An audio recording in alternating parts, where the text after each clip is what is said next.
কিন্তু মুহাম্মদ রাসূলুল্লাহ শুধু বক্তৃতা করেন নাই, বড় বড় ভাষণ দেন নাই, ওয়াজ করেন নাই। আহজাবের যুদ্ধ যখন হবে, রাসূলুল্লাহ আপনারা যারা খন্দকের যুদ্ধ বলেন, খন্দকের যুদ্ধ আপনারা যাকে বলেন, আল্লাহ রাসূল সাল্লাল্লাহু আলাইহি ওয়াসাল্লাম খন্দকের যুদ্ধ 3 মাইল পরীক্ষা, খন্দক খাল খনন করতে হবে। সাহাবীরা কাজ করছেন।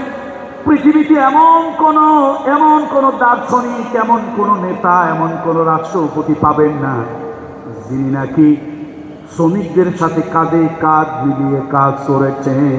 এরকম পাবেন না। হ্যাঁ আছে। আমরা একবার এক সরকারের আমলে দেখছিলাম, এক ফ্যাসিস্ট স্বৈরাচারীর আমলে দেখেছিলাম, সিটি কর্পোরেশন পরিষ্কার করবেন তো ময়লা আগে ফেলে তারপরে ঝাড়ু দিয়ে ওনারা পরিষ্কার করতেছে। দুর্ভাগ্য কপাল পোড়াবে, ক্যামেরাটা আগের থেকে অন, এটা তাদের জানা ছিল না।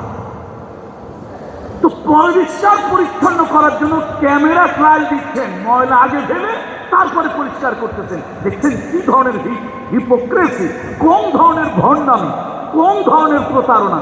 মুহাম্মদ রাসূলুল্লাহ ক্যামেরা ট্রায়াল দেওয়ার জন্য, ক্যামেরায় ছবি তোলার জন্য, ক্যামেরায় ব্রডকাস্ট করার জন্য কোন ধরনের মিডিয়ায় আল্লাহ নবী কাজ করেনি। রাসূলুল্লাহ সাহাবীদের সাথে কাঁধে কাঁধ মিলিয়ে পরীক্ষা খনন করতেন, মাটি খনন করতেন। আল্লাহ রাসূল সাল্লাল্লাহু আলাইহি ওয়াসাল্লাম মাটির ধুলিগুলি নিজে বহন করতেন।